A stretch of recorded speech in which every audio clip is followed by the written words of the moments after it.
प्रणाम भारत, मैं हूं रूना आशीष। और अपनी पिछली स्टोरी में मैंने बताया था कि जो एक्सियम 4 ये एक अंतरिक्ष मिशन किया गया है जिसमें कि हमारे देश के होनहार officer, air force officer, group captain Shubhanshu Shukla ji गए हैं। एंड डेफिनेटली बहुत ज़्यादा गर्व मुझे भी महसूस होता है। जब जब मैं बोलती हूँ तब तब मुझे ऐसा बड़ा अच्छा सा लगता है। और मैंने कहा था कि कुछ रिलेटेड कुछ और भी इन्फॉर्मेशन है जो अलग से एक स्टोरी बनाऊंगी और उसमें देने की कोशिश करूंगी। तो मित्रों, सबसे पहले तो मैं ये बताना चाहूँगी कि दूसरी बार ऐसा हो रहा है जब हमारे देश से कोई एक व्यक्ति को चुना गया है और वो अंतरिक्ष में जाकर यात्रा कर रहा है और वहाँ पर जाके कई सारे एक्सपेरिमेंटेशन का हिस्सा भी बन रहा है और वो खुद भी जाकर कर रहा है। तो ये जो एक्सियम 4 मिशन है ये कुछ 4 ऐसे और भी साथी हैं जिनके साथ शुभांशु गए हैं। और एक है यूएस से, एक है पोलैंड से और एक है हंगरी से। तो ये चारों ही वहाँ पर गए हुए हैं। और अब इसमें सोचने वाली बात ये आती है कि ये जो मिशन है ये किया क्यों गया है। तो डेफिनेटली ये समझ में आता है कि वैज्ञानिक जो स्पेस साइंस है उससे रिलेटेड कोई भी अगर इन्फॉर्मेशन आती है तो भारत में उसका नाम अगर जाता है तो बहुत बड़ा एक इम्पोर्टेंस रखता है। मंगलयान हो या चंद्रयान हो, हम हमारे देश की स्पेस को लेकर जो ताकत है ऑलरेडी दिखाते आए हैं और लोगों को अचंभे में डाल देते हैं जब हम चंद्रमा के उस पार्ट पर अपना यान उतारते हैं जहां पर इसके पहले किसी ने कदम नहीं रखा था। तो डेफिनेटली भारत के इतने बढ़ते कदम को देखते हुए इंक्लूड कर लेना मुझे लगता है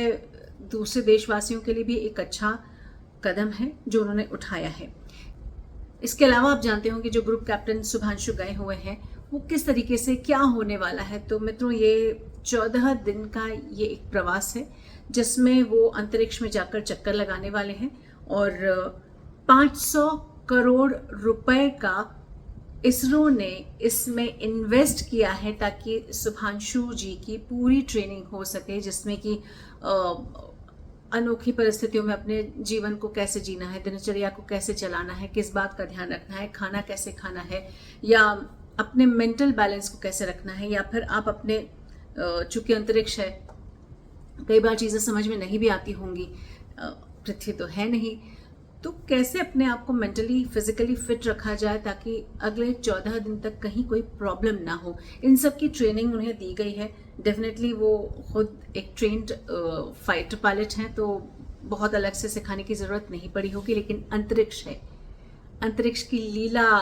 कोई नहीं समझ पाया है तो ऐसे में तैयार करके भेजा गया है। मित्रों, अब ऐसे में हुआ ये कि जब मैं सोशल मीडिया पर देखती हूँ, न्यूज़ पढ़ती हूँ, तो राकेश शर्मा जी, विंग कमांडर राकेश शर्मा जी, जो कि हमारे देश के पहले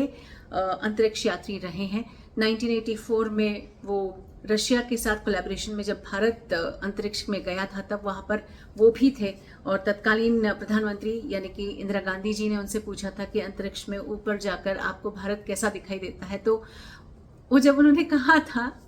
कि सारे जहां से अच्छा हिंदुस्तान हमारा, मेरे हिसाब से हर देश प्रेमी की आंखें भरी गई होंगी या फिर रोंगटे खड़े होंगे या फिर एक खून में वो जो एक संचार हो जाता है, रक्त संचार हो जाता है, वो एकदम बहुत खुशी की लहर दौड़ गई होगी। ऐसे में उन्होंने एक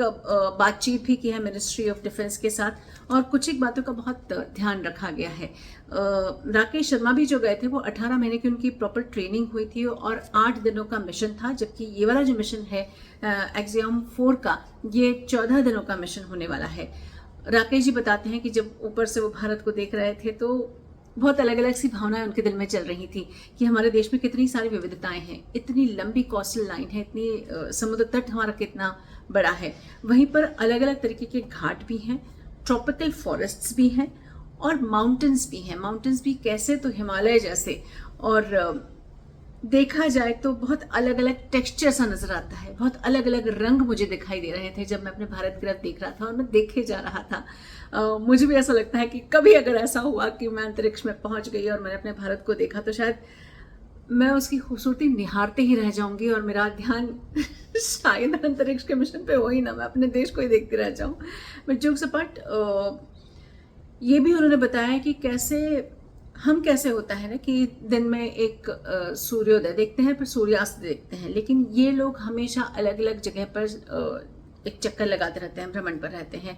घूम रहे होते हैं। तो हर 45 मिनट में ये सूर्योदय और सूर्यास्त देखते हैं। ऐसे में फिजिकली बहुत फिट होना पड़ता है, क्योंकि टाइम का कहीं कोई तालमेल ही नहीं होता है। उसके अलावा बहुत ज़्यादा उनको अंतर नज़र नहीं आया है, क्योंकि ह्यूमन बॉडी चेंज नहीं होती है, ह्यूमन बॉडी अभी भी उतनी ही वैसी ही है, और इसलिए अंतरिक्ष का बहुत कोई प्रभाव पड़ता होगा ऐसा उन्हें नज़र नहीं आया है। लेकिन हाँ, जब वो इस यान से या इस अंतरिक्ष यात्रा से लौटे हैं तो उन्हें लगा कि हम यूं ही आपस में लड़ाई करते रहते हैं, जबकि अंतरिक्ष कितना महान है, उसके सामने पृथ्वी एक छोटा सा पार्ट है और हम उस पार्ट में भी लड़ाई करते रहते हैं। अब मैं आपको बता देती हूँ कि जो 500 करोड़ रुपए इसरो ने खर्च किए हैं वो एक इन्वेस्टमेंट की तरफ से देखे जाने चाहिए। वो इस वजह से क्योंकि 60 एक्सपेरिमेंटेशन अंतरिक्ष में करने वाले हैं अलग अलग देशों के तरफ से, जिसमें कि 7 यानी कि 7 जो एक्सपेरिमेंटेशन होंगे वो इसरो के द्वारा किए जा रहे हैं, और उसमें भी बहुत अलग अलग चीज़ें हैं। एक तो कम्युनिकेशन और